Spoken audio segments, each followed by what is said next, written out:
नमस्कार, आप देख रहे हैं लोकतंत्र। मैं हूं आपके साथ अक्षय। उत्तर प्रदेश की योगी सरकार नजर तो आक्रामक मोड में आ रही है। राज्य में फैली अव्यवस्थाओं को दूर करने के लिए गंभीर भी दिख रही है।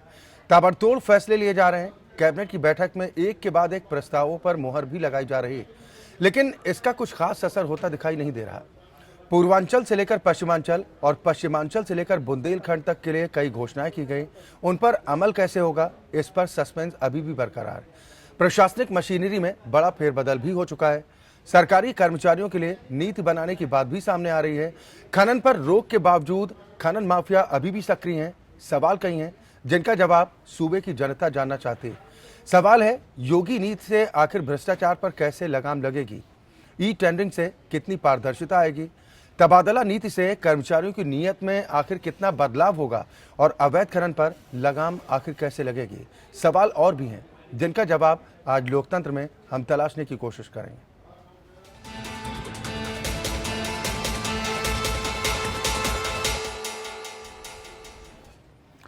योगी सरकार सूबे की जनता से किए वादों को पूरा करने के लिए ताबड़तोड़ फैसले कर रही है। संकल्प पत्र में किए गए वादों को कैसे पूरा करना है, इसको लेकर जद्दोजहद की जा रही। कर्मचारियों के लिए नीति बनाने की तैयारी है। बड़ा प्रशासनिक फेरबदल भी हो चुका है, लेकिन जमीनी हकीकत में कितना बदलाव हुआ है, यह भी देखना शुरू नहीं हुआ। सवाल है, कानून व्यवस्था को पटरी पर लाने का दावा करने वाले योगी कैसे लोगों को सुरक्षा दे पाएंगे? बुंदेलखंड की प्यास कैसे बुझेगी? भ्रष्टाचार मुक्त शासन कैसे दे पाएंगे?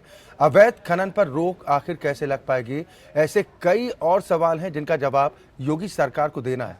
आप भी देखिए ये रिपोर्ट।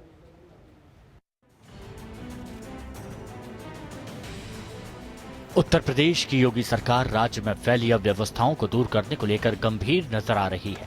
ताबड़तोड़ फैसलों के जरिए सीएम योगी आदित्यनाथ सूबे की तस्वीर और तकदीर दोनों बदलना चाहते हैं। यही वजह है कि अब तक कैबिनेट की सभी बैठकों में कई ऐसे फैसले लिए गए हैं जिससे प्रदेश विकास की राह पर सरपट दौड़ सके। लेकिन कई सवाल ऐसे हैं जो अब भी अपने जवाब की बात जो रहे हैं।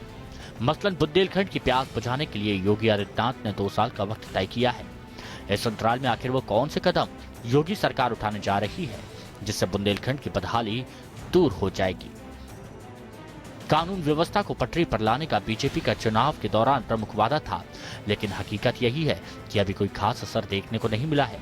कथित हिंदूवादी संगठनों की ओर से अक्सर गुंडागर्दी की खबरें सामने आ जाती हैं, जो योगी आदित्यनाथ की चेतावनी को मुंह चढ़ाती नजर आती हैं। साथ ही सरकार बनने के 40 दिन के भीतर प्रदेश के सभी हिस्ट्री शीटर्स को जेल में डालने का वादा किया गया था। 37 दिन बीत चुके हैं और आधिकारिक तौर पर कोई आंकड़ा सामने नहीं आया। मुख्यमंत्री योगी आदित्यनाथ ने अवैध खनन पर अधिकारियों को 10 मई तक खनन पट्टों के लिए ई टेंडरिंग प्रक्रिया पूरी किए जाने के निर्देश देते हुए सीएम ने हिदायत भी दी है कि कार्रवाई पारदर्शी हो, जिससे आम जनता को असुविधा का सामना न करना पड़े और जिलाधिकारी को इसके लिए जवाबदेह बनाया जाए। लेकिन खनन पट्टों में हो रहा भ्रष्टाचार क्या सिर्फ ई टेंडरिंग से रुक पाएगा? पुलिस एवं जिला प्रशासन के साथ रणनीति बनाकर काम किए जाने की जरूरत नहीं है? क्या एक पॉलिसी को कोडिफाई करने की जरूरत नहीं है? और ये सब कदम फौरी तौर पर उठाने की जरूरत है, क्योंकि फिलहाल राज्य में खनन पर रोक लगी हुई है, जिससे कि राजस्व के साथ साथ आम आदमी को भी काफी परेशानी हो रही है। सारे निर्देश और आदेश आदर्शवादी नजर आ रहे हैं, लेकिन इस बीच यथार्थ जो नजर आ रहा है वो निराशाजनक है। खनन माफिया आज भी हर रोज यमुना नदी का सीना चीर कर अवैध खनन कर रहे हैं। सहारनपुर से इसकी तस्दीक करती तस्वीरें सामने आई। हालांकि पुलिस ने मामला सामने आने पर कार्रवाई भी की है। लेखपाल ने पूरी रिपोर्ट लिख करके दी है कि वो एकदम जिस घाटे में उनको परमिशन मिली है उसी घाटे से वो खनन कर रहा है। वहीं फिरोजाबाद से भी ऐसी ही तस्वीरें सामने आई हैं, जहां प्रशासन तो मामले को नियम के अनुरूप बता रहा है, लेकिन स्थानीय लोगों का कहना कुछ और है। हमने व्हाट्सएप पे मोबाइल के द्वारा सभी अधिकारियों को सूचित किया, बताया, उनके मोबाइल पे फोटो भी डलवाए कि ये अवैध खनन हो रहा है, इसको रोका जाए। और वो पता नहीं किस तरह वैध मानते हैं। उपजाऊ भूमि में आलू हुआ इस खेती में, जिसमें आलू की भूमि में बहुत अति उपजाऊ भूमि में, इस भूमि में और मिट्टी कटवाई जा रही है। नई सरकार के आने के बाद प्रदेश की जनता की उम्मीदें भी काफी बड़ी हैं और दशकों से विकास की बाट जो रहे प्रदेश की झोली में कई बड़ी समस्याएं मौजूद आज सरकार को विरासत में मिली है। अब अवैध खनन, भ्रष्टाचार और बिगड़ती कानून व्यवस्था को पटरी पर लाने के लिए योगी सरकार क्या जतन करती है, इसका इंतजार सभी को है। अनंत त्यागी के साथ आकांक्षा सिंह, एपीएन। यहाँ योगी सरकार की तरफ से जतन तो खूब किए जा रहे हैं। आज भी एक कैबिनेट की महत्वपूर्ण बैठक हुई है जिसमें कई महत्वपूर्ण फैसले भी लिए गए, जिनमें निजी संपत्ति कब्जा करने वालों पर गाज गिराने का फैसला किया गया है। यूपी में अब भू माफियाओं के खिलाफ टास्क फोर्स का गठन किया जाएगा। साथ ही धर्म की आड़ में जमीन पर कब्जा अब गैर कानूनी होगा। ऐसे लोगों पर भी सख्ती से निपटने का प्लान योगी सरकार ने तैयार किया है और 15 दिनों का विशेष सत्र बुलाया गया है। महापुरुषों की जयंती वाली 15 छुट्टियां रद्द करने का फैसला योगी कैबिनेट की इस बैठक में लिया गया। क्या कह रहे हैं सरकार के प्रवक्ता, ये आपको सुनाते हैं। तो हम ये भी सुनाएंगे कि आखिर सरकार के प्रवक्ता ने क्या कुछ इस पर कहा है। हमारे साथ सभी खास मेहमान भी जुड़ गए हैं। सबसे पहले अपने दर्शकों की मुलाकात अपने आज के मेहमानों से। मेरे साथ नोएडा स्टूडियो से राजकुमार भाटी हैं, आप नेता हैं समाजवादी पार्टी। लखनऊ से 3 खास मेहमान जुड़े हैं। आमिर हैदर साहब हैं, आप कांग्रेस के वरिष्ठ नेता हैं। हरीश श्रीवास्तव जी हैं, आप प्रवक्ता हैं यूपी बीजेपी के। साथ ही वरिष्ठ पत्रकार रविंद्र सिंह जी हमारे साथ इस कार्यक्रम में शामिल हैं। बहुत स्वागत है आप सभी मेहमानों का हमारे साथ इस कार्यक्रम में शामिल होने के लिए। शुरुआत रविंद्र सिंह जी मैं आपसे ही करना चाहूंगा। शुरुआत में हम ही लोग कहते थे पूत के पांव पालने में दिखाई देने लगे हैं। अब तकरीबन 37 दिनों से ज्यादा का वक्त योगी सरकार को हो चला है। जमीनी हकीकत कुछ नजर आ रही है, ताबड़तोड़ फैसले भी किए गए, कई प्रस्तावों पर मुहर भी लग चुकी है। जमीनी हकीकत क्या देख रहे हैं, परिवर्तन हुआ कुछ? अक्षय जी, फैसले तो कई हुए और घोषणाएं भी बहुत सी हुई हैं, लेकिन अभी वो धरातल पर दिखाई नहीं दे रही हैं। उस हिसाब से सबसे बड़ी समस्या ये है कि अभी जो अधिकारी हैं वो पिछली सरकार द्वारा ही तैनात किए गए अधिकारी आज भी काम कर रहे हैं और करीबन 1 महीने से ऊपर हो गया है। मुख्यमंत्री सचिवालय में अधिकारियों की तैनाती अभी तक नहीं हो पाई है, क्योंकि मुख्यमंत्री सचिवालय सबसे महत्वपूर्ण होता है, जहां बैठ के जो मुख्यमंत्री आदेश देते हैं, निर्देश देते हैं, जिनको नीचे तक और दूसरे अधिकारियों तक जाना है, वो अधिकारी अभी तक उनके सचिवालय में तैनात नहीं हो पाए हैं।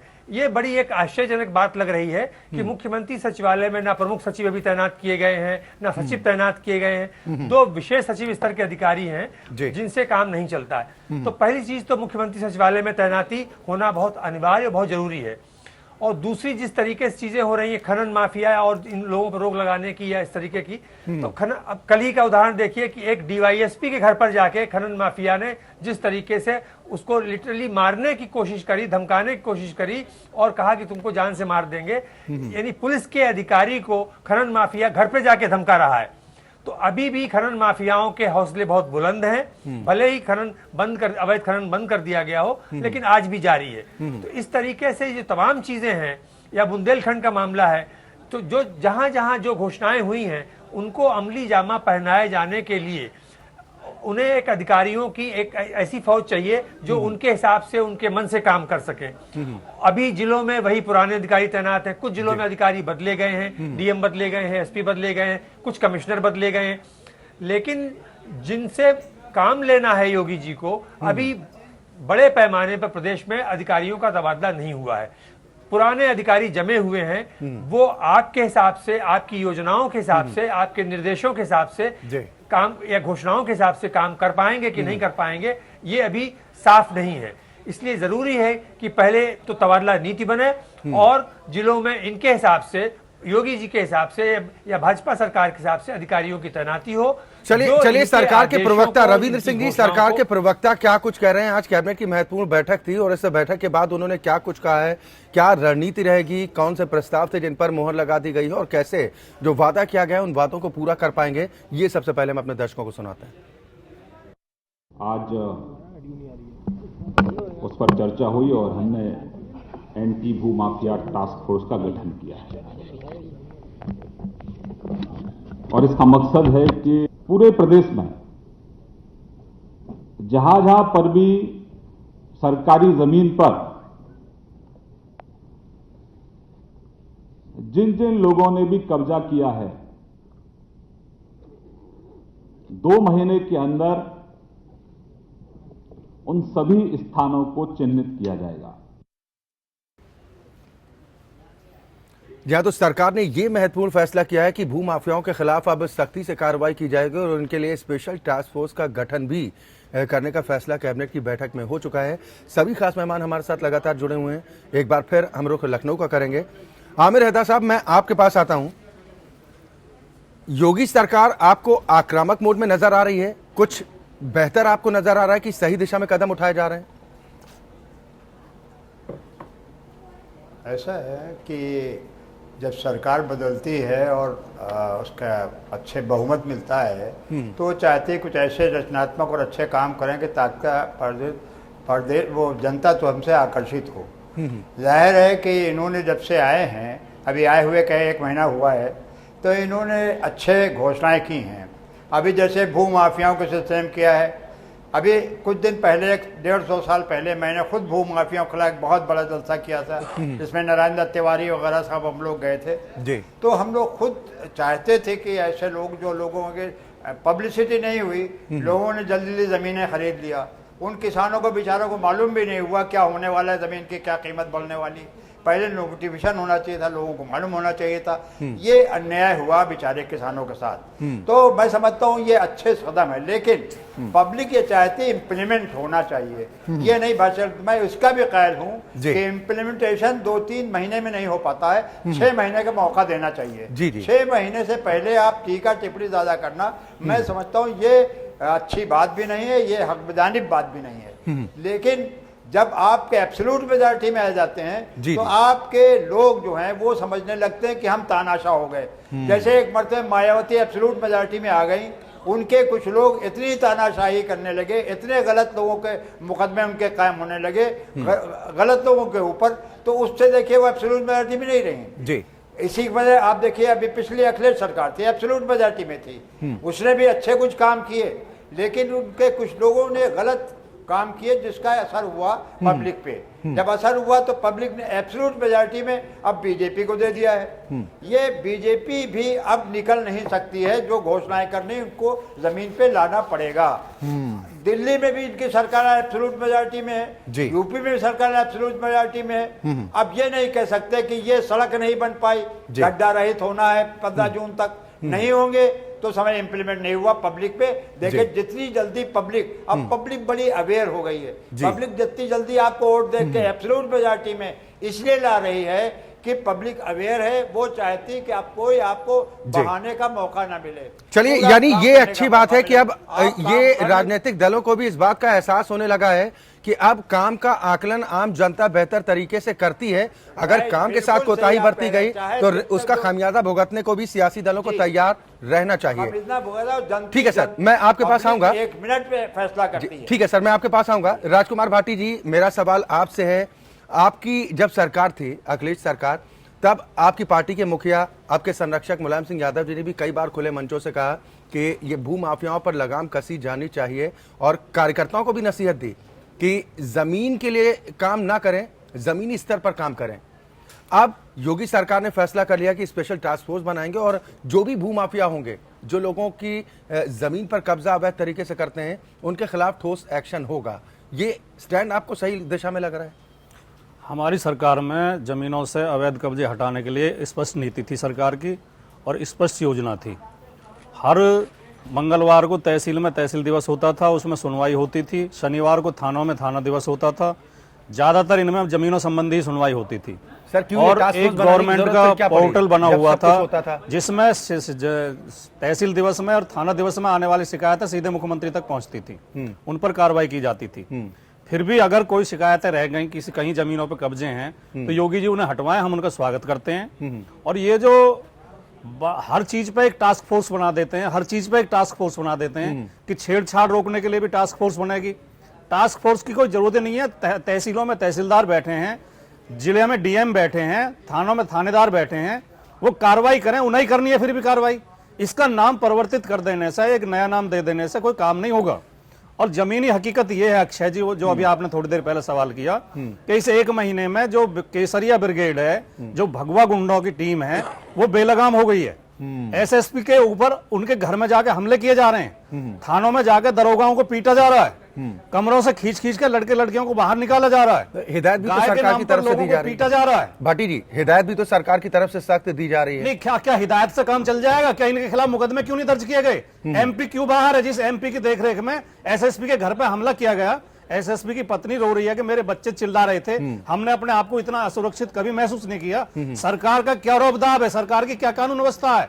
ठीक है, कप्तान ठीक है, अब जवाब ले लेते हैं। हरीश श्रीवास्तव जी, इन तमाम बातों का जवाब दीजिए। राजकुमार भाटी जी ये सवाल उठा रहे हैं क्यों नहीं है कि क्यों अपराधों का ग्राफ कम नहीं हो रहा है। आप लोग कानून व्यवस्था के मुद्दे को आप लोगों ने चुनाव के दौरान जोर शोर से उठाया था। यह बात अलग है कि समाजवादी सरकार में भी तमाम मंत्रियों पर गुंडागर्दी के आरोप लगे, लेकिन कोई एक्शन नहीं हुआ। लेकिन अब समाजवादी पार्टी को लगता है कि ऐसे लोगों पर कार्रवाई होनी चाहिए। थाने में क्या स्ट्रेटेजी, आप बता दीजिए कोई क्या स्ट्रेटेजी है सरकार की? अक्षय जी, उत्तर प्रदेश में अपराध घट रहे हैं, आप आंकड़े उठा के देख लीजिए। अपराध बढ़ रहे हैं, आप अखबार उठा के देखिए। जहां तक का आप अखबार पढ़िए, अपराध बढ़ रहे हैं। रोज रेप की खबरें आ पढ़ रही रहे हैं, हैं, रोज डकैती की, रोज लूट की खबरें आ रही हैं। भाटी जी आप अखबार को जरा ध्यान से पढ़िए, और जो सपा की सरकार थी उसकी भी जरा, आपके सरकार के दौरान जो अपराध हो रहे थे, जरा उसकी भी समीक्षा कर लीजिए। और गुंडे बेलगाम थे आपकी सरकार में। भारतीय जनता पार्टी अपराधियों का संरक्षण नहीं करती। भारतीय जनता पार्टी के मुख्यमंत्री सीधे अपने कार्यकर्ताओं को कहते हैं कि कोई कानून हाथ में नहीं लेगा। आपके यहाँ नीतियां चाहे जो आप बना रहे हो, कार्यान्वयन नहीं होता था, इसीलिए अवैध जमीनों पे कब्जे हुए। डीजीपी तक ने, डीजीपी जब स्वतः अवैध जमीन पे कब्जा करता है तो बाकी की बात छोड़ दीजिए। जगमोहन यादव जी के खिलाफ सीधे अवैध जमीनों। हरीश श्रीवास्तव जी, अब आप लोग क्या करेंगे? जिम्मेदारी उत्तर प्रदेश की जनता ने आप लोगों को दी है, यही वजह तो है ना कि पूर्ण बहुमत आप लोगों को मिला। अक्षय तो अब करेंगे क्या? भारतीय हमने जो वायदे किए हैं उसको पूरे करेंगे। जो भी लोक कल्याण संकल्प पत्र में हमने वायदा किया है, एक एक वायदा को अक्षय जी पूरा करेंगे। और अमीर हैदर साहब जो बात कह रहे थे, वो बात मैं उससे इत्तेफाक करता हूं। जनता जागरूक है। हमने जो वायदा किया है हम जनता को पूरा करके दिखाएंगे। वायदा तो आपने एक किया था कि 40 दिन के अंदर गन्ने का भुगतान कर देंगे, 14 दिन के अंदर माफ किया, और अब 4 महीने का वादा कर दिया था। आलू को किसानों को हमने समर्थन मूल्य घोषित किया, किसी सरकार ने अब तक नहीं किया था। हमने बिजली देने का वायदा किया था, बिजली दे रहे हैं। और जितनी भी राहत किसानों को और युवाओं को हम देने की बात कह रहे थे, हम उसको लागू कर रहे हैं। एक एक फैसला हमारे लोक कल्याण संकल्प पत्र के वायदे को पूरा करने के लिए माननीय मुख्यमंत्री जी और सारा मंत्रिमंडल उनका उस पर लगातार काम कर रहा है। हाँ, ये बात जरूर है कि समाजवादी पार्टी और बहुजन समाजवादी पार्टी की तरह से थोक हमारी सरकार ने ट्रांसफर नहीं किए हैं। सारे विभागों का प्रेजेंटेशन माननीय मुख्यमंत्री जी और पूरा मंत्रिमंडल ले रहा है, और इसकी समीक्षा होने के बाद उसकी जो रोड मैप है लोक कल्याण संकल्प पत्र के हिसाब से सब उस पर क्रियान्वयन प्रारंभ हो जाएगा। चलिए, बिल्कुल हम ये भी हरीश श्रीवास्तव जी जानेंगे कि क्रियान्वयन की बात आप लोग कर रहे हैं, लेकिन ये पूरा कब तक होगा, नतीजे कब तक जमीनी स्तर पर दिखने शुरू होंगे? मैं आमिर हैदर साहब के पास एक बार फिर जाऊंगा। काफी लंबा राजनीतिक सफर उनका रहा है, उन्होंने कई सरकारों को देखा है, कई सरकारों के कामकाज को देखा है, और वक्त वक्त पर उन्होंने सवाल भी उठाए हैं। आमिर हैदर साहब, मैं आपके पास आता हूं। अब जो सरकार ने फैसला किया कि अब स्पेशल टास्क फोर्स का गठन किया जाएगा ताकि अवैध तरीके से जो जमीनों पर कब्जे हो रहे थे उस पर बैन लग पाए। साथ ही एक फैसला और है कि धर्म की आड़ में सरकारी जमीन पर कब्जा नहीं हो पाएगा, उसे गैर कानूनी माना जाएगा। सार्वजनिक स्थानों पर धर्म के नाम पर कब्जे नहीं होंगे, और 15 दिन का विधानसभा का सत्र भी जो ये बुलाया गया, जिसमें यह भी कहा गया, फैसला हुआ है कि 15 छुट्टियां जो हैं महापुरुषों के नाम पर जो दी जाती थी वो भी रद्द हो गई। इनको एक सकारात्मक पहल के तौर पर देख सकते हैं आमिर हैदर साहब? जी देखिए, बिल्कुल सकारात्मक देखता हूँ। इसलिए देखता हूँ कि मैं टीटागढ़ी के आदि इसलिए नहीं हूँ। जो सही काम है वो सही काम है। इन्होंने अच्छी घोषणाएं की हैं, लेकिन होता यह है कि जब एब्सोल्यूट मेजॉरिटी में आता है, पिछली सरकारों में मैंने देखा है कि जिनके ऊपर, जैसे हम नाम नहीं लेते, वर्ग विशेष को ऐसा लगता है कि हमारी अकेली सरकार है, वो बिल्कुल उत्तेजित हो जाते हैं, वो ऐसी हरकतें करने लगते हैं कि सरकार को बदनामी मिलती है। इसी तरह से जैसे इसको देख लीजिए, आज ये इनकी सरकार हुआ 1 महीना हो गया है, अभी गौ रक्षा के नाम पे गौ वो जो रक्षा के मैं सब तो भक्षक है, इसलिए कितना अन्याय कर रहे हैं, कितनी गड़बड़ कर रहे हैं, क्या इसका असर नहीं पड़ेगा योगी जी के ऊपर? इनको सरकार यही है, इम्प्लीमेंट किसको करना है? अफसरान को करना है, थानेदारों का करना है। क्या इनके ऊपर लगाम कस सकेंगे? अगर इनके ऊपर सख्ती कर दी जाए तो मैं समझता हूँ कोई वजह नहीं है, एडमिनिस्ट्रेशन सख्त हो जाए तो कोई वजह नहीं कि गलत काम होने चाहिए। तो जितने काम हो रहे हैं, जैसे स्कूलों के ऊपर रखा गया, बड़ी बड़ी फीस जो चाहते ले लेते थे, इनको अंकुश लगाया गया, बड़े मैं स्वागत करता हूँ। और कैसे काम किया इन्होंने, क्या नाम है, जो चीज़ हदा घोषणाएं अच्छी किया है, बड़े अच्छा काम किया है, वो सब घोषणाएं जो है इम्प्लीमेंट पब्लिक देखना चाहती। अब पब्लिक बहाना सुनना नहीं चाहती। इतना लोगों को अभ्यास हो गया है और हमारे देश की जनता इतनी जागरूक हो गई, इतनी अच्छी डेमोक्रेसी है कि अब यहाँ पर ज्यादा दिन बर्दाश्त नहीं कर पाएंगे एब्सोल्यूट मेजॉरिटी के बाद। इसलिए सरकार बार बार एब्सोल्यूट मेजॉरिटी दे रही है। देख लीजिए, उनको भी एब्सोल्यूट मेजॉरिटी दिया, इनको भी दिया एब्सोल्यूट मेजॉरिटी, दिल्ली में भी दिया।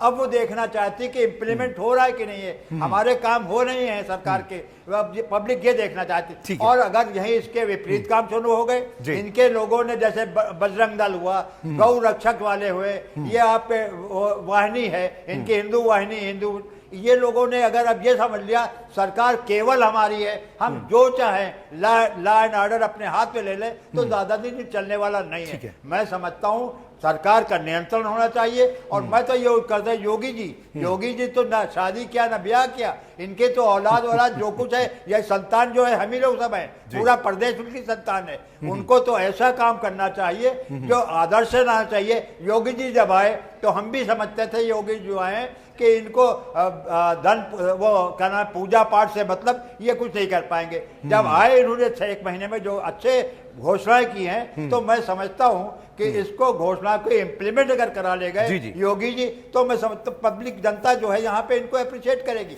लेकिन अगर इम्प्लीमेंट नहीं करा पाए तो वही असर होगा जो और सरकारों का हुआ है। ठीक है हरीश श्रीवास्तव जी, चुनौतियां बड़ी हैं, लेकिन यहाँ पर एक अच्छी बात यह है कि विपक्षी पार्टियों की तरफ से कम ये जरूर कहा जा रहा है कि जो स्टेप उठाए जा रहे हैं वो सही दिशा में है, लेकिन वो जो प्रयास हैं वो जमीनी स्तर पर दिखें तो शायद जनता को भी भरोसा हो पाएगा। और एक सबसे अहम जो सवाल था आमिर हैदर साहब का, सबका साथ सबका विकास, जो आप लोगों का नारा भी है, इसको लेकर क्या रणनीति है? क्योंकि ऐसे लोग अभी भी बाज नहीं आ रहे हैं, रह रहकर इस तरह की घटनाएं सामने आ ही जाती हैं।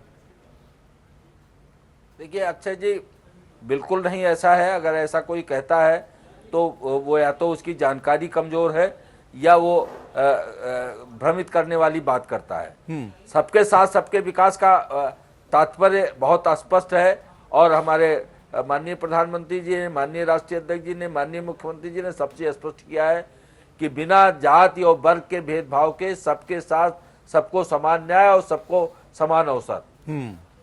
आपने देखा कि ब्यूरोक्रेसी के, और जो सरकार आती है तुरंत ब्यूरोक्रेसी के अपने जात और बाकी नामों पे तैनात करने लगती है। आदरणीय योगी जी ने आने के बाद स्पष्ट कहा कि जो अधिकारी काम करेगा वो किसी जात का होगा, वर्ग का होगा, उसको हम महत्वपूर्ण स्थान देंगे, महत्वपूर्ण स्थानों को काम देंगे। हमको परफॉर्म करके दिखाना है और जो हमने वायदे किए हैं उसको पूरा करके दिखाना है। उस दिशा में सरकार तेजी से काम कर रही है। और अक्षय जी, अभी 1 महीने कुल हुए हैं, थोड़ा तो धैर्य के साथ प्रतीक्षा करने पड़ेगा। बिजली लोगों को गांव तक मिलने लगी है, ये आप देख सकते हैं। किसानों का कर्ज माफ हुआ और गेहूं खरीद, जो ये पिछली सपा सरकार में कभी गेहूं खरीद के केंद्र नहीं खुले, आप देखिए गेहूं खरीदा जा रहा और 40 लाख टन को बढ़ा के 80 लाख टन कर दिया गया। गन्ना किसानों का भुगतान नहीं हुआ हरीश जी, आलू साहब सवाल उठा रहे हैं। नहीं, गन्ना किसानों का भी भुगतान हुआ। आप तहकीकात कर लीजिए उसका। जो सरकार ने एक वायदे सरकार बनने के बाद 1 रुपया भी अभी नहीं, आप 1 रुपया भी कीजिए। पश्चिम में आप पश्चिम में गन्ना किसानों से पूछिए। पश्चिम में बैठा हूँ, मैं पश्चिम में बैठा हूँ, से काम नहीं चलेगा। नहीं तो कुछ आंकड़े हरीश श्रीवास्तव जी, कह रहा हूँ कुछ आंकड़े तो होंगे ना आप लोगों के पास, आंकड़े रख दीजिए कि इतना भुगतान हमने किया है और कहाँ के किसानों को किया है। आंकड़े भी मैं आपके पास भेज दूंगा। आंकड़े भी मैं आपके पास उपलब्ध नहीं है। आमिर हैदर साहब भी कह रहे हैं, हरीश जी किसानों का भुगतान हुआ। आमिर हैदर साहब कह रहे हैं कि बकायदा तो हम भी हैं, हमें नहीं मिला। देखिए, अब आमिर हैदर साहब कह रहे, हो सकता है अपने पार्टी के नाते ये बात कह रहे हो, लेकिन सरकार खुद कह रही है 40 दिन में भुगतान करेंगे। पार्टी बहुत साफ बात कर रहा हूं, पार्टी बातें क्या कर रहा है। हाँ, तो आप भुगतान कर रहे हैं ना, भुगतान कर रहे हैं। अब आप एक दिन में चाहें कि एक दिन में पूरे उत्तर प्रदेश भर के किसानों, गन्ना किसानों को भुगतान हो जाए, तो नहीं है, लेकिन उस दिशा में काम तेजी के साथ हो रहा है। वो किसान को भी महसूस हो रहा है, आम आदमी को महसूस हो रहा है। जब बिजली मिल रही है तो वो सबको, गांव को भी मिल रही है, शहरों को मिल रही है, जिला और तहसीलों को मिल रही है और बड़े शहरों को भी। ठीक है रविंद्र सिंह जी, आपको भी ये बदलाव महसूस हो रहा है क्या, जो हरीश जी बदलाव की बात कर रहे हैं कि गन्ना किसानों का भुगतान की प्रक्रिया भी शुरू हो चुकी है। आमिर हैदर साहब कह रहे हैं कि बकायेदार तो मैं भी हूं, मेरा भुगतान अभी तक नहीं हुआ।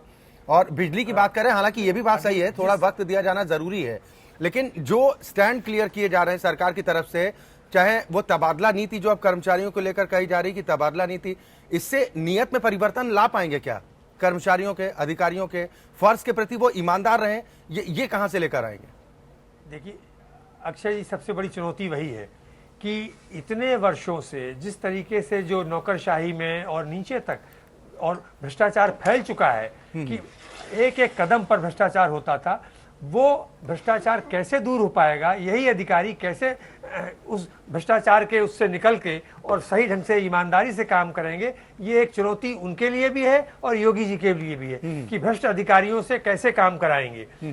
दूसरी बात जो अभी आमिर हैदर साहब ने कही कि पार्टी को भी अनुशासन में रखना होगा और नियंत्रित करना होगा। अभी पिछले दिनों ही भारतीय जनता पार्टी के एक विधायक ने टोल टैक्स पर न देके उनकी 4 गाड़ियां उन्होंने मारा पीटा लोगों को और निकल गए। और जिस तरीके से ये हो रहा है कि गौरक्षकों के नाम पर ये जो भगवा वेट बनी है, जो अपने हाथ में कानून अपने हाथ में ले रहे हैं, इससे कानून व्यवस्था की स्थिति बिगड़ेगी।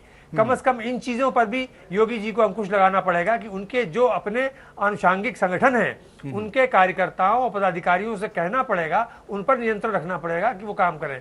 और अधिकारियों से तो खास तौर से कि अधिकारी कैसे उन अधिकारियों से काम लेंगे, क्योंकि अधिकारियों को तो बदलाव लाना पड़ेगा। अगर बदलाव नहीं लाएंगे तो जो योगी जी की घोषणाएं हैं, उनकी जो नीतियां हैं उनकी सरकार की, उनको अमल में अगर नहीं ला पाएंगे तो यही जनता इनको कल के बाद से फिर गालियां देने लगेगी। तो ये इनके लिए चुनौती है कि कैसे अब उनकी जो घोषणाएं हैं, उनकी जो अपनी नीतियां हैं और जो उन्होंने वादे किए हैं जनता से, उन वादों को कैसे पूरा हो। गन्ना किसानों का भुगतान अभी जिस गति से होना चाहिए वो अभी नहीं हुआ है, तो गन्ना किसानों का समय से भुगतान हो। एक समयबद्ध कार्यक्रम बनाना पड़ेगा कि गन्ना किसानों का भुगतान इतने दिन में हो जाना चाहिए।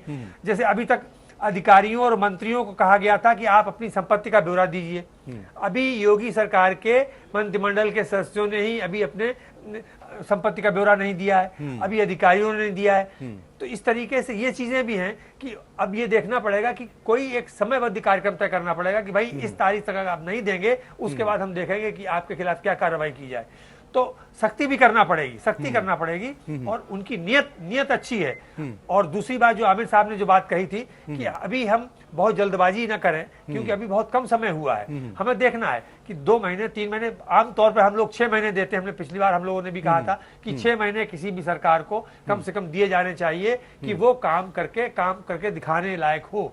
तो अभी कम समय हुआ है, देखने हमें इंतजार करना पड़ेगा कि उनकी जो योजनाएं हैं, उनकी जो घोषणाएं हैं, उन पर वो अमल कितना करा पा रहे हैं, कितना नहीं करा पा रहे हैं। इसके बाद हम टीका टिप्पणी करें, तब हम कहें कि योगी जी ने जो वादे किए थे वो पूरे नहीं कर पा रहे हैं, तब हम दोषारोपण उनके ऊपर करें। उससे पहले भी दोषारोपण करने की जरूरत नहीं है। ठीक है राजकुमार भाटी जी, जो ई टेंडरिंग की व्यवस्था जो अब सरकार कर रही है और उसके पीछे मोटिव यही है कि भ्रष्टाचार को खत्म करना है तो पारदर्शिता लानी होगी, ये व्यवस्था ठीक है? क्योंकि आपके शासनकाल में इस बात को लेकर खूब आरोप लगे हैं कि मनमाने तरीके से मनचाहे लोगों को ठेके दिए गए, नियमों को ताक पर रखकर। ई टेंडरिंग अब ई टेंडरिंग हो जाएगी तो इससे पारदर्शिता आएगी कुछ? ई टेंडरिंग की व्यवस्था हमारी सरकार में शुरू हुई थी, अखिलेश यादव जी ने शुरू की। ज्यादातर विभागों में लागू हो चुकी है, कुछ विभाग बचे हैं, उनमें योगी जी लागू कर देंगे।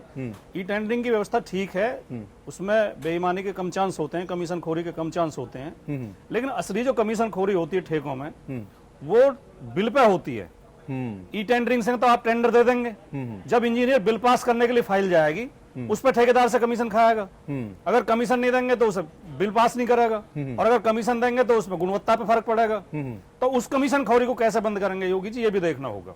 ठीक बाकी है, हम ई टेंडरिंग का समर्थन करते हैं और हमारी सरकार ने ही ई टेंडरिंग शुरू की थी। ठीक है। हरीश श्रीवास्तव जी, इस पर एक फौरन कमेंट दे दीजिए कि ये 5 साल का अनुभव भी है समाजवादी पार्टी का, इससे कैसे निपटेंगे? देखिए अक्षय जी, दो बातें बहुत स्पष्ट हैं।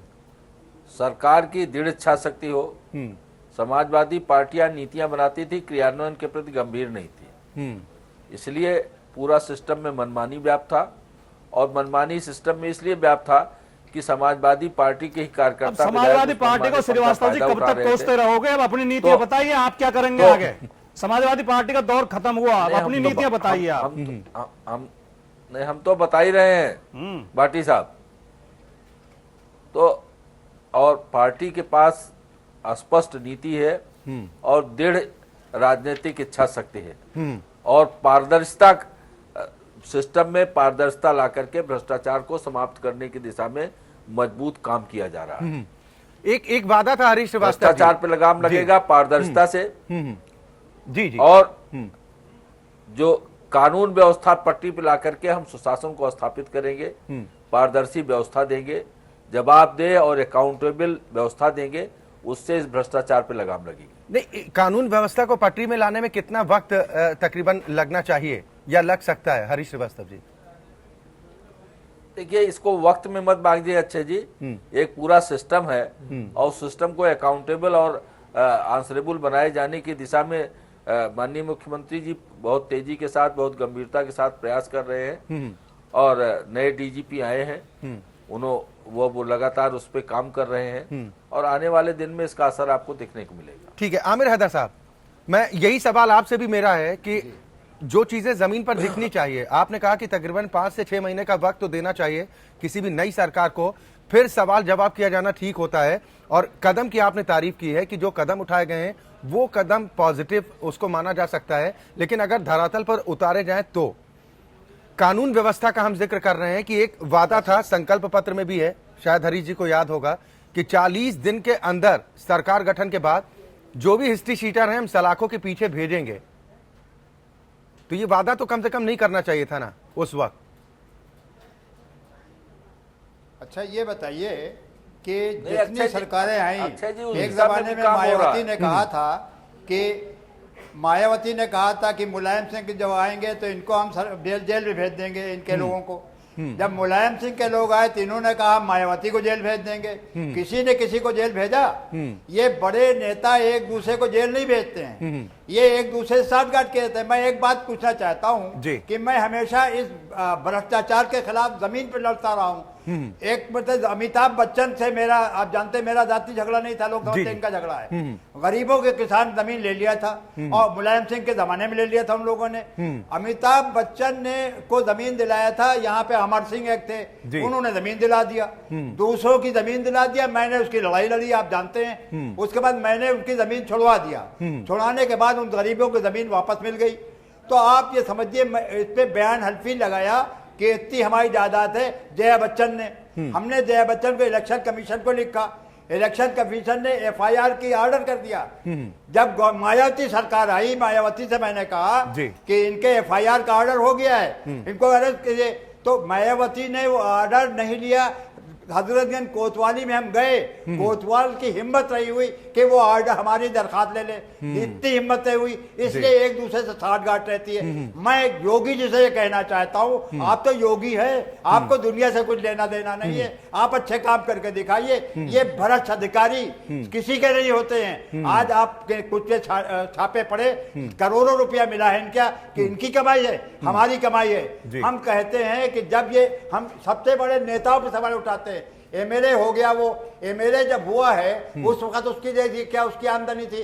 MLA के बाद जब मिनिस्टर हो गया या कुछ और जगह पहुंच गया, उसके 6 साल के बाद उसका देखना चाहिए कितना उसकी जायदाद है, वो जायदाद जब्त होनी चाहिए। बयान हल्फी के नाम बयान हल्फी जो उनको दिया था उसके आधार पे फैसले होना चाहिए। सबसे बड़ी बात ये होगी कि ये भ्रष्ट अधिकारी किसी के नहीं होते, इन पे कैसे योगी जी कंट्रोल करेंगे, इनको कैसे सजा देंगे, तब इम्प्लीमेंट हो पाएगा।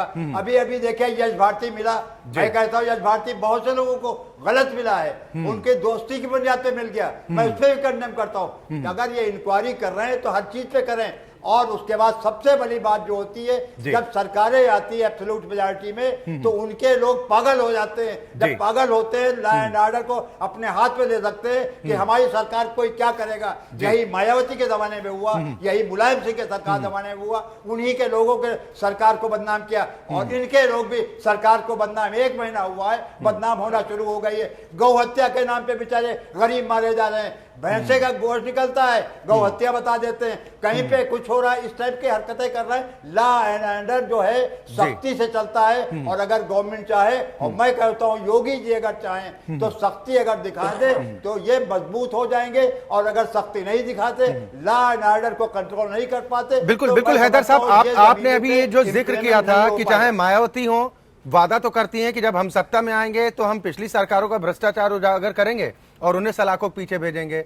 जब मुलायम सिंह यादव सरकार में आते हैं या उनके बेटे अखिलेश आते हैं तो भी वादा यही होता है, लेकिन उसके नतीजे कुछ देखने को नहीं मिलते हैं।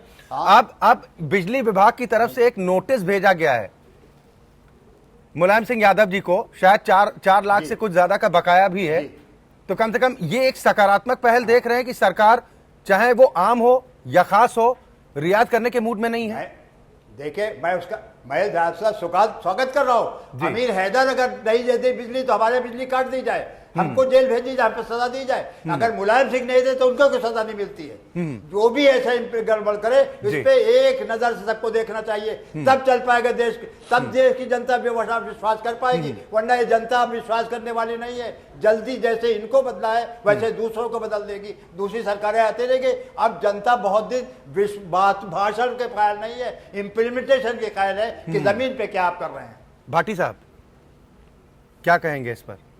जी, ये जो पारदर्शिता की एक तरफ बात होती है जो पिछली सरकारों में हुआ, हालांकि हम पुराने मसलों को उठाने के पक्ष में नहीं है, लेकिन जब आरोप इस तरह के लगते हैं कि जो एक इतने बड़े कद का नेता हो, इस तरह के अगर आरोप लगते हैं तो फिर दूसरों से उम्मीद करना बेमानी होता है ना।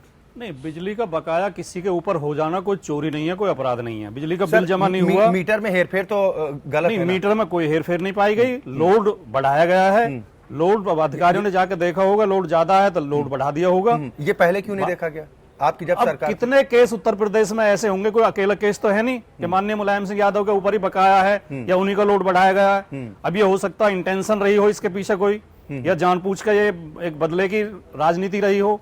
लेकिन हम तो कह रहे हैं क्या बदले की बकाया राजनीति दिया कहना जाएगा। एक ऊर्जा विभाग के अधिकारी की इतनी हिम्मत होती है एक वो चाहे मुलायम सिंह यादव हो, मायावती हो, और पूछ लें श्रीवास्तव जी से, या कोई भी बड़ा नेता हो, मेरा सवाल भी जोड़ दें इसके साथ। क्या अकेले उत्तर प्रदेश में केवल मुलायम सिंह यादव पर ही बकाया है और उनका ही लोड बढ़ने की जरूरत है? मैं आपके पास आ रहा हूं। अगर इस बात पर छूट तो किसी को नहीं दी जा सकती ना कि उन पर भी बकाया इसलिए मेरा बकाया ठीक है। रवींद्र सिंह जी, क्या ये दलील ठीक है कि बाकी लोग बकायेदार हैं, उनके साथ क्यों नहीं सवाल जवाब होते हैं? सर, नोटिस तो उनके खिलाफ भी जारी होना चाहिए। बिल्कुल सभी के साथ होना चाहिए। अक्षय जी, इस प्रदेश में सालाना करोड़ों अरबों रुपए की बिजली चोरी कराई जाती है और बिजली विभाग के अधिकारी ही कराते हैं। और बड़े बड़े लोग जो हैं, जो ऐसे लोग हैं जो अपने को वीआईपी कहते हैं, उनके यहाँ बिजली चोरी होती है और इस तरीके कनेक्शन पाए जाते हैं, चोरी से बिजली चलाई जाती है।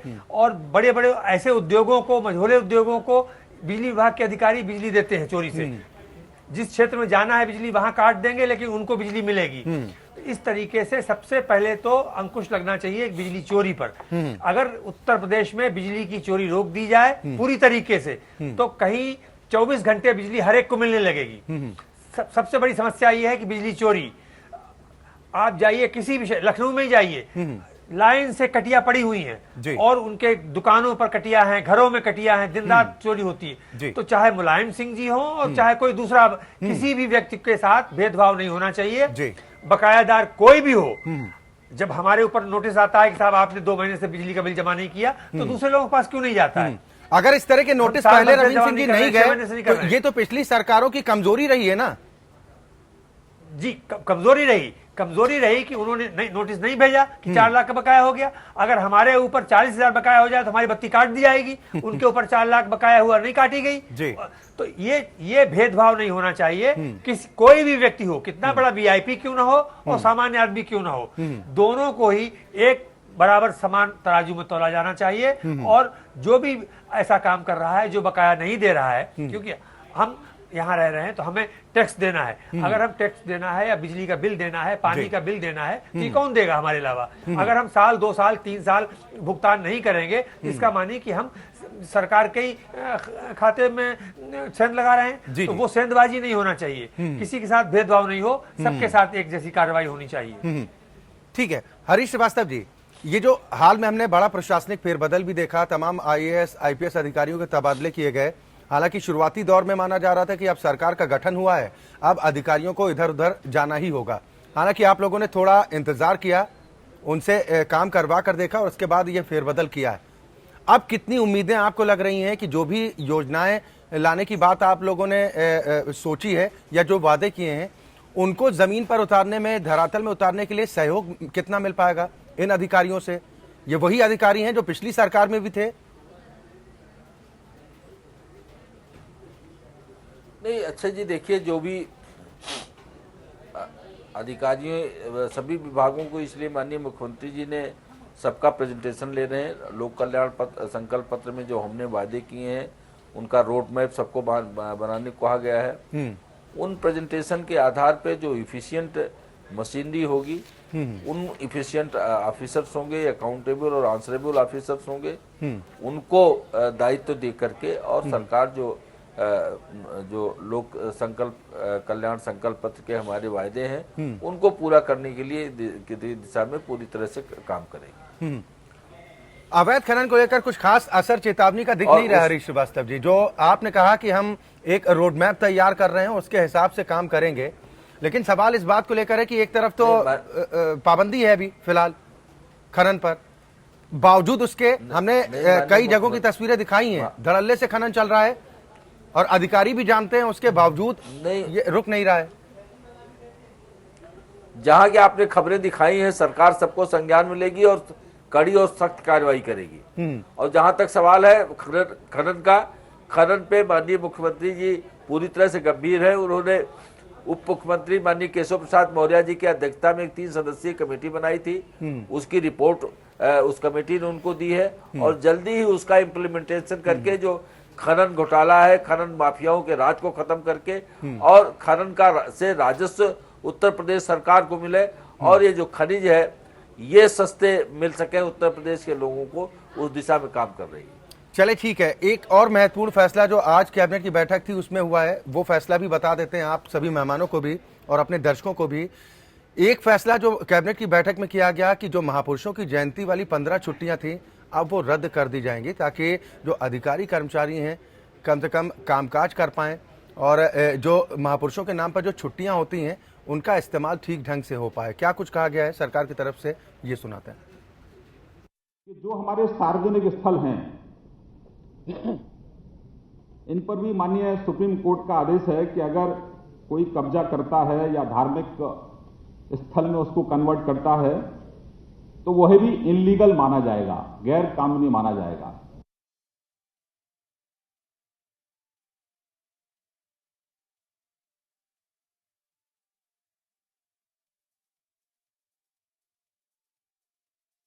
क्योंकि सरकार के पास कार्य दिवस थोड़ा कम रहते हैं, काम करने के दिन कम रहते हैं,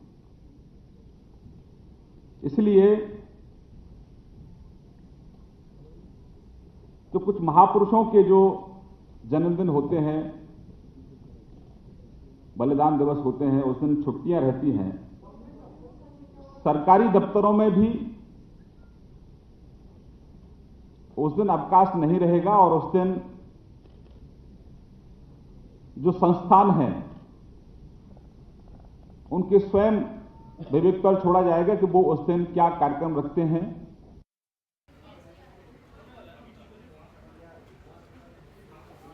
या तो ये महत्वपूर्ण फैसले योगी कैबिनेट की बैठक में लिए गए हैं, इन फैसलों का क्या कुछ आने वाले वक्त में असर भी देखने को मिल सकता है। सभी खास मेहमान हमारे साथ लगातार बने हुए हैं। रुख हम लखनऊ का करेंगे। आमिर हैदर साहब, मैं आपके पास आता हूं। ये जो एक फैसला योगी सरकार ने किया है कि महापुरुषों के नाम पर जो छुट्टियां होती थीं, इन छुट्टियों को अब रद्द कर दिया जाएगा, क्योंकि छुट्टियों के नाम पर तकरीबन सारी छुट्टियां मिला दी जाएं तो साल में 120-25 दिन से ज्यादा दिन ऐसे बैठते थे, सरकारी दफ्तर बंद ही रहते थे। ये फैसला ठीक है? इससे कामकाज में तेजी आ पाएगी? साहब, इसका मैं स्वागत करता हूं, इसलिए कि करीब करीब 150 दिन इससे बच जाएंगे काम करने के लिए, नंबर 1। नंबर 2 ये कि आज इन महापुरुषों की छुट्टी पे लोग अपने और काम करते थे, इनके लिए कोई दिक्कत नहीं होता था। मधुबाला का नाम जानते थे, शाहरुख खान का नाम जानते हैं, ऐश्वर्या राय का नाम जानते हैं, इन महापुरुषों को भूलते जा रहे थे। ये छुट्टी रद्द होने से कम इन पे कोई सेमिनार होना चाहिए, इनमें कोई ऐसे बातें, उनकी पुरुषों के जीवनी के ऊपर बातें होनी चाहिए, ताकि लोग अवेयर हो, आज की जनता और नौजवान जाने की इन लोगों ने देश के लिए क्या किया है। ये छुट्टियां मैं उसका स्वागत करता हूँ। लेकिन एक बात और कहना चाहूंगा, वो ये कि जैसे आपके ये जो अफसरान हैं, इन पे सख्ती होना चाहिए अगर इम्प्लीमेंट करना है। जो बेईमान अफसर हैं, कितने ज्यादा निकले, अभी देखे 600 करोड़ किसी अफसर पर निकला। क्या ये 600 जब नौकर हुआ था इसके बाद 600 करोड़ थे?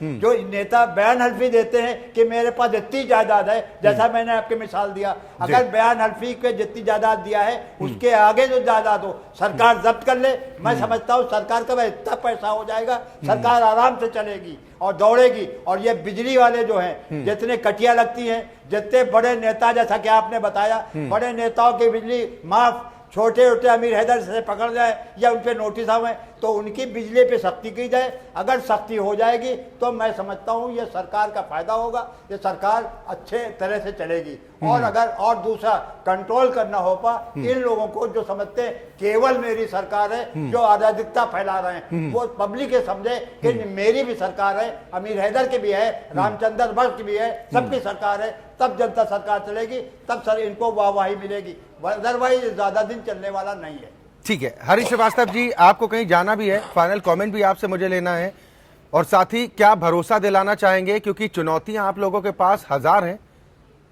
और योगी सरकार लगातार इस मिशन में जुटी भी हुई है, क्या भरोसा दिलाना चाहेंगे? और जो सबसे महत्वपूर्ण बात आमिर हैदर साहब ने कही है कि मैसेज सबके बीच में होना चाहिए कि ये किसी खास लोगों की सरकार नहीं है, आम आदमी की सरकार है, सभी की सरकार है। इस मैसेज को आम जनता तक पहुंचाना भी बेहद जरूरी है, इसको लेकर क्या भरोसा देंगे?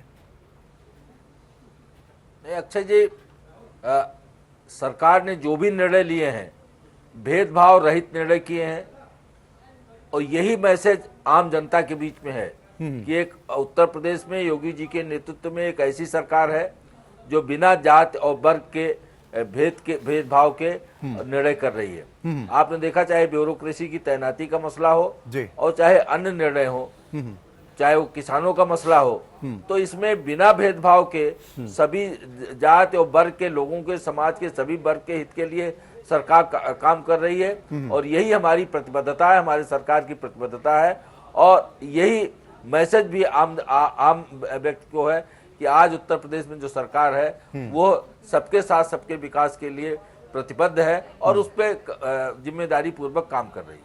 चलिए, बिल्कुल, बहुत शुक्रिया हरीश श्रीवास्तव जी हमारे साथ इस चर्चा में शामिल होने के लिए। राजकुमार भाटी जी, मैं आपके पास आता हूं, कुछ मशवरा आप सरकार को देना चाहें, योगी सरकार को, कि इन तरीकों से जो सूबे की तस्वीर और तकदीर को बदला जा सकता है? तमाम मसले, आप लोगों ने तमाम बातों का जिक्र भी किया है कि सरकार ने ये काम ठीक ढंग से नहीं किया, इस रास्ते पर ठीक ढंग से नहीं चल रही है, कुछ सुझाव आप देना चाहेंगे? पहला तो मैं श्रीवास्तव जी की बात पर टिप्पणी करना चाहूंगा कि बिना जाति बिना धर्म देखे अगर ये सरकार, ये पार्टी चल रही होती तो 2 उप मुख्यमंत्री बनाने की जरूरत इन्हें नहीं पड़ती। वो जातीय सामंजस्य बैठाने के लिए ही 2 उप मुख्यमंत्री बनाए गए, वरना तो और कोई जरूरत नहीं थी। और कहीं परंपरा नहीं रही, कभी कहीं 2 उप मुख्यमंत्री नहीं बनाए गए। दूसरा, जहां तक आप कह रहे सुझाव, मेरा सुझाव योगी जी के लिए ये है, ये आमिर हैदर साहब बहुत बढ़िया बात कह रहे थे, इनका ना घर है ना परिवार है, ना जो कुछ करना समाज के लिए करना है, उत्तर प्रदेश के लिए करना है, तो ये भगवा ब्रिगेड के दबाव में ना आए। ये जो ब्रिगेड, ये जो गलों में पट्टे डाल डाल के लोग निकल पड़े हैं सड़कों पे, और लोगों को डराते घूम रहे हैं, निर्दोष लोगों को पीट रहे हैं और नहीं, पुलिस पे हमले समाजवादी कर पार्टी रहे को हैं। ऐसा क्यों लगता है कि निर्दोषों को धमकाने की कोशिश हो रही है? नहीं, सरकार तो हो सख्त रही है लहजे में जगह कह रही जगह, है। हो सरकार रही तो है। सख्त लहजे में कह आप रही है। देखिए कि मेरठ में एक लड़का लड़की को घर मकान में से खींच के बाहर निकाल लिया जाता है। मुरादनगर के पास एक गांव में 3 लड़कियां मुरादनगर से जाती हैं गांव में मिलने अपनी मित्र से, अपनी सहेली से। वो लड़कियां जींस पहने हुए थी, एक लड़की स्कर्ट पहने हुए थी। इनके भगवा ब्रिगेड के लड़के आके उनको घेर लेते हैं गांव में और कहते हैं इन कपड़ों को पहन के तुम गांव में घुसी कैसे। उनके साथ मारपीट करते हैं। रोजाना इस तरह की घटनाएं हो रही हैं। कहीं गाय के नाम पे ये नैतिक यानी महिलाओं की आजादी के नाम पर आपको लगता है कि सरकार को कुछ कड़े कदम उठाने चाहिए? अगर योगी जी ये जो बजरंग दल, विश्व हिंदू परिषद, भारतीय जनता युवा मोर्चा, इस तरह के जो संगठन है, जो इनकी भगवा ब्रिगेड है, अगर इनको खुला हैंड देंगे, अगर इनको खुला छोड़ेंगे, इनके ऊपर अंकुश नहीं लगाएंगे, तो इनकी सरकार बहुत जल्दी फेल होने वाली है और उत्तर प्रदेश में अराजकता का माहौल फैल जाएगा। भाटी जी, खुले मन से मुख्यमंत्री ने कई बार कहा ना कि कोई भी गुंडागर्दी जो करेगा बर्दाश्त नहीं होगी, सबके साथ वही सलूक होगा, वो चाहे कहना अलग बात होती है। जब मुख्यमंत्री योगी आदित्यनाथ मुख्यमंत्री नहीं थे, जब ये भी आग उगलते थे, जब नरेंद्र मोदी ने हिदायत देते थे कि इस तरह के बयान ना दें, तब ये भी कहते थे मेरे एक हाथ में माला है, एक हाथ में भाला है। तब ये भी कहते थे अगर तुम हमारा एक मारोगे हम तुम्हारे 100 मारेंगे। कहना तो रुके तो नहीं थे मोदी जी के कहने से। मोदी जी ने किस किस को रोक लिया? क्या गिरिराज सिंह बयान देते हैं? क्या विनय कटियार बयान देते हैं? क्या तोंगड़िया बयान देते हैं? कहना अलग बात है, रोकना अलग बात है। ठीक है। अगर ये अपने कार्यकर्ताओं को निरंकुश छोड़ देंगे तो उत्तर प्रदेश में अराजकता का माहौल हो जाएगा। ठीक है, आमिर हैदर साहब क्या कहेंगे? ये जो तमाम एक्सपीरियंस है समाजवादी पार्टी के भी, जो वो बताना चाहते हैं कि ऐसे ऐसे हालात बिगड़ते हैं, उस पर कंट्रोल किया जा सकता है। जैसा आपने भी कहा था कि थोड़ा वक्त दिया जाना किसी भी सरकार के लिए, चाहे वो योगी सरकार हो या कहीं पर भी कोई नई सरकार बने, थोड़ा वक्त दिया जाना चाहिए। जल्दबाजी नहीं लग रही है? कम से वक्त दिया, 6 महीने वक्त दिया जाना चाहिए। लेकिन जहां तक ये बात है, योगी जी अभी योगी जी थे जब भाषण ये दे रहे थे। इलेक्शन का भाषण अलग होता है, इलेक्शन में तो अब गाली गलौज होने लगी है। तो ये भी गाली दे रहे थे, तो आजम खान भी तो गाली दे रहे थे, ओवैसी भी गाली दे रहा था। तो हम ये बता रहे थे ये इलेक्शन था, लेकिन ये कुर्सी पे बैठ गए, जिम्मेदार कुर्सी पे। हम ये उम्मीद करते हैं एक सिटीजन के नाते, एक वोटर के नाते, कि हम यूपी के रहने वाले एक नागरिक हैं साधारण, और योगी जी हमारे चीफ मिनिस्टर हैं। अभी तक जब चीफ मिनिस्टर नहीं थे, हम इनके सेवन में नहीं थे, हम दूसरी सरकार भी चाहते थे, हम कांग्रेसी हैं। लेकिन जब योगी जी चीफ मिनिस्टर हो गए तो ये हमारे भी चीफ मिनिस्टर हैं। अब हमारी भी कोई कठिनाई होगी, इनको देखना पड़ेगी। अगर ये इस रकम से देखते कि अमीर हैदर है, तो मैं समझता हूँ ये अन्याय कर रहे हैं। इसलिए इनको मौका दिया जाना चाहिए और हम ये उम्मीद करते हैं कि ये इम्प्लीमेंट करने के लिए सख्ती करेंगे। और ये इनके जैसा कि हमारा इन्होंने भाई ने बताया कि अराजक तत्व जो आगे निकल पड़ा है, जैसे कि और सरकारों को बदनाम करता है, जो एब्सोल्यूट मेजॉरिटी, वो बदनाम नहीं होने देंगे। ये सख्ती के कदम उठाएंगे ताकि पब्लिक के जो वादे किए हैं इम्प्लीमेंट हो सके। चलिए ठीक है, फाइनल कमेंट रविंद्र सिंह जी मैं आपसे जानना चाहूंगा। आपने राजकुमार भाटी साहब को भी सुना, उनकी प्रतिक्रिया सुनी, और आमिर हैदर साहब को भी सुना। एक विपक्ष की भूमिका किस तरीके से होनी चाहिए कि जहां पर सरकार गलत कदम रख रही है वहां पर यह ताकीद देनी चाहिए कि आप गलत रास्ते पर हैं, वो भूमिका ठीक है, या फिर सवालों की बौछार करना? नहीं अक्षय जी, मेरा मानना तो यह है कि विपक्ष की सबसे महत्वपूर्ण भूमिका है कि गलत चीज पर इंगित करे। इंगित करना, सरकार ने अगर कोई गलत काम किया है तो उसकी आलोचना करने का अधिकार विपक्ष को है। लेकिन उसी हर चीज की आलोचना आवश्यक नहीं है कि कोई भी कदम हो हम आलोचना करें। स्वस्थ विपक्ष की परंपरा है कि हम अच्छी बातों का समर्थन करें, उनका स्वागत करें, और जो खराब चीजें हैं, जो चीजें ठीक नहीं हो रही हैं, उनकी आलोचना करें। तो इस तरीके से एक तरीके से विपक्ष जो है सरकार पर अंकुश लगाने का काम करता है। और ये जरूरी है कि मजबूत विपक्ष का होना इसीलिए अनिवार्य माना जाता है लोकतंत्र में कि हम उस सरकार में निरंकुशता ना आने दे। अगर सरकार निरंकुश हो जाएगी तो फिर दिक्कतें आएंगी। जैसे अभी अमीर अहमद साहब ने कहा कि जिस तरीके से भगवा ब्रिगेड के लोग निरंकुश हो गए हैं, यही हाल समाजवादी पार्टी की सरकार में था कि उनके विधायकों और मंत्रियों ने इसी लखनऊ में सरकार की नाक के नीचे जमीनों पर कब्जे किए और तमाम मल्टी स्टोरी बिल्डिंग बनाना शुरू कर दिया। तो वो समाजवादी पार्टी के मंत्री, विधायक, कार्यकर्ताओं ने ही कब्जे करके सरकार की बदनामी की। तो ये इन चीजों से योगी सरकार को बचना है कि कम से कम चलिए, उनके बिल्कुल। जो आनुषंगिक संगठन हैं उनके लोग अपने हाथ में कानून न लें और कानून के तहत ही सरकार को या प्रशासन को ही काम करने दें, तभी ये सरकार अच्छे तरीके से काम चलिए, कर बिल्कुल पाएगी। बिल्कुल, बहुत शुक्रिया, समय दिया जाना बहुत चाहिए। शुक्रिया जी, रविंद्र सिंह जी हमारे साथ जुड़ने के लिए। आमिर हैदर साहब आपका भी बहुत शुक्रिया हमारे साथ इस चर्चा में शामिल होने के लिए, और राजकुमार भाटी जी आपका भी बहुत धन्यवाद, आप हमारे साथ इस चर्चा में शामिल हुए हैं। तो जरूरी यही है कि सबका साथ सबका विकास जिस नारे के साथ भारतीय जनता पार्टी आगे बढ़ रही है उसको लेकर भी रणनीति अख्तियार करनी होगी, और जो वादे किए गए उन वादों को पूरा करने में सख्ती भी दिखानी होगी, और किस तरह से रणनीति बनानी है ताकि उत्तर प्रदेश की तस्वीर और तकदीर दोनों को चमकाया जा सके, उसको लेकर सरकार को और भी गंभीरता के साथ प्रयास करने होंगे, और तभी नतीजे भी धरातल पर दिखाई देंगे। लोकतंत्र में आज के लिए बस इतना ही।